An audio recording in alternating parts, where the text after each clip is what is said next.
จะทำหายใจโอ้เก็บไว้ในใจจนนานอยากให้เจ้าหัวเคยนั้นมีหาให้เจ้าคนเดียวจะต้องทำอย่างไรไผก็บอกให้เฮาบอกไปบอกฮักเท่านั้นมันจะยากบนได้ถ้าเจ้ามีใจก็คงจะดีแต่ถ้าเจ้าบ่สนใจแล้วเคยจะทำอย่างใดดีอยากให้รู้แต่บอกกล้าบอกอยากจะบอกไปแต่มันเว้าบ่ออกพยายามคำตอบจะบ่กงกับสิ่งที่ต้องการฟังและต้องเก็บไว้ในใจแบบนี้ความอัดใจมันเพิ่มขึ้นทุกที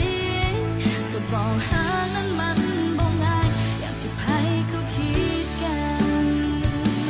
ถ้าการบอกฮักมันเป็นเรื่องง่ายๆถ้าเป็นแบบนั้นมันก็คงสบายถ้าคอยบ่สนใจบ่แค่คำตอบว่าจะเป็นอย่างใดถ้าเจ้าบ่ฮักก็คงแล้วไปถ้าเจ้าบ่สนใจใครคงบ่เสียใจแต่มันบ่เป็นอย่างนั้นผู้บ่เคยมีก็หวังอยากให้เจ้านั้นหา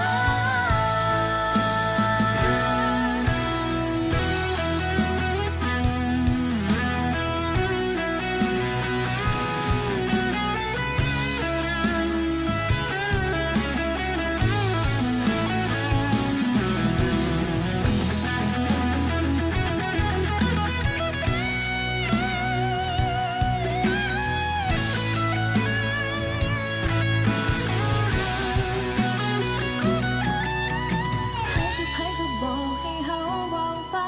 บอกฮักเท่านั้น